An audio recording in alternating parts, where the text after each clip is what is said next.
Shall we proceed to the next question from the brothers? Yes. Yeah. My name is Rahul. I am a telecoms engineer working in Dubai since 2002. I want to ask a few questions.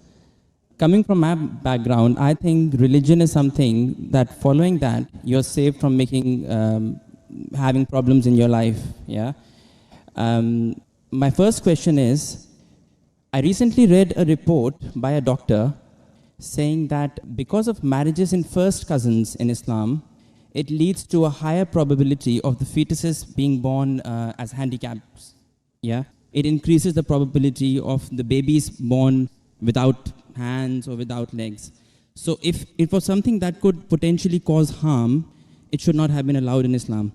Another point I would like to add to the same question is, recently I suffered a little bit of a BP, and I went to the doctor, and the first thing he said to me is that stop eating red meat, which is again allowed in Islam. So I would think that if these things could be harmful to the human body, these should not have been allowed by who has created us. So if you can clarify me on that. The brothers asked two questions.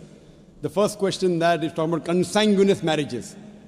Consanguineous marriages means marriage between close relatives. In English, it's called as consanguineous marriages. And in consanguineous marriages, medical science tells us today, there are high chances of genetic problems. And I do agree with the brother. Yes. So why does Islam permit that? Yes. It's clearly mentioned in the Quran in Surah Nisa, chapter number 4, verse number 22 to 24, the woman who you can marry and the woman who you cannot marry is mentioned there.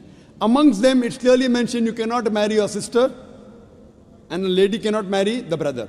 It's mentioned. Neither the father, neither the mother. You cannot marry the brother of your father, the ladies, and you cannot marry the sister of your father. That means the important close relatives are mentioned in the Quran. Brother, sister cannot marry, son and mother, father and daughter, paternal uncle, maternal uncle can't marry. But as far as first cousins are concerned, Islam does give permission. Now, as far as consanguineous marriages are concerned, the maximum problem comes when you marry your direct blood brother and sister. Consanguineous marriage. Even if you marry your direct father, daughter, mother and son, or your uncle, the chances are also there if you marry your first cousin, but it's negligible, very negligible. So no, Islam... That's not what the report said. The report said that because of marriages in first cousins, not your brothers and sisters, it leads to this problem. And it was from a doctor. It was published in Gulf News as well, actually. Brother, let me complete. Even I am a doctor. Ah, okay. Fine. Even I am a medical doctor. Yeah. It means medical doctor with that doctor. Yeah. The chances in direct relatives are very high. Yeah. If a sister and brother marry, the chances are very high. Yeah. If a father and daughter are very high. You have read only one report, you haven't read the other report. Yeah. So you only read Gulf News, I read medical books. So Gulf News is better or medical books is, brother? Right, so your point is marrying in first cousins, the chances of getting problem is negligible. As compared to brother and sister. As compared to. But still there is a... Brother, will you let me complete my answer? Or? Sorry, yeah, please. So you have more faith in Gulf News? No, not really. I'm here to find the truth. That's right. So what you realize that consanguineous marriage, and I agreed with you. I didn't say it's not there. Yeah. So I'm not trying to beat around the bush. But compared, it is negligible compared to direct blood brother and sister. Now, I do agree that there are medical genetic problems in various ways.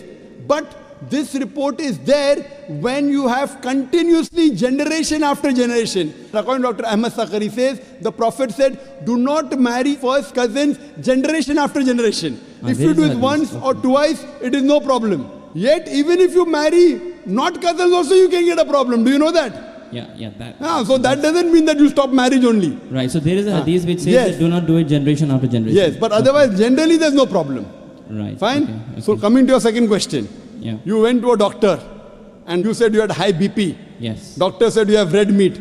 Yes. So why does Islam allow red meat? Yes. You know, my friend went to a doctor and doctor said you have diabetes, don't have sugar. Brother, why do you have sugar? Right. Why? Don't have sugar. My friend went to a doctor, doctor said you have diabetes, don't have sugar. Brother, do you have sugar? Yes, of course. Why you have sugar? Stop having sugar. Yeah, but we can live on vegetables, easily possible. Can you live without having sugar? Can you live without having sugar? Even vegetarians have sugar, brother. Yeah. Are you educated? Yeah. MashaAllah. The problem is that person had a problem with his pancreas. Yeah. In the pancreas, there are islets of Langerhans which break down the sugar. Because my friend had a problem in the pancreas, he could not break down the sugar. Therefore, the doctor said, don't have sugar. Right. If you have some problem of red meat, you should not have red meat. Others can have red meat. Right. Yeah. The Quran says, a general statement Quran says, eat what is halal and tayyib for you. There's a verse in the Quran, eat what is halal and tayyib for you. For a person suffering from diabetes, sugar is not tayyib. So according to the Quran, a person having diabetes should have less sugar. It's a general statement. Eat what is halal and tayyib for you. That means certain things which is good for others may not be good for you. But there are certain things which are bad for everyone. Alcohol. Alcohol is bad for everyone. It is prohibited for everyone. Pork is bad for everyone. Therefore, pork has been prohibited for everyone.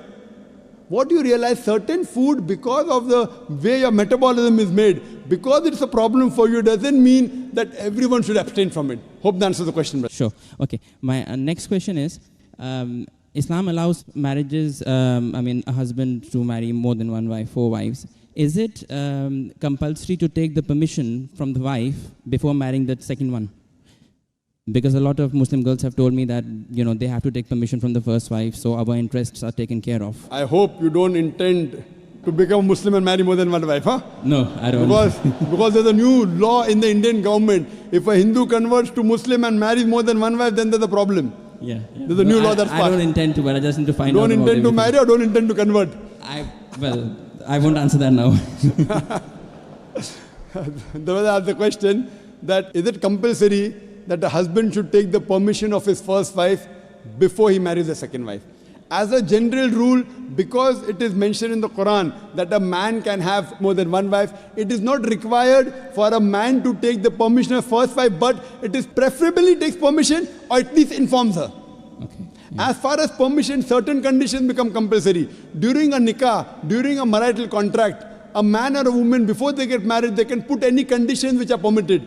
If the woman puts a condition in the nikah nama that my husband will not take a second wife as long as I live, because marrying more than one wife is optional. So if she puts the condition, then it becomes compulsory for the husband to take the permission of the wife, otherwise he cannot marry. If this is not mentioned in the nikah nama, if it's not mentioned in the marital contract, it's not a must, it is preferable. Okay, Hope that answers the question. Thanks. My last question is...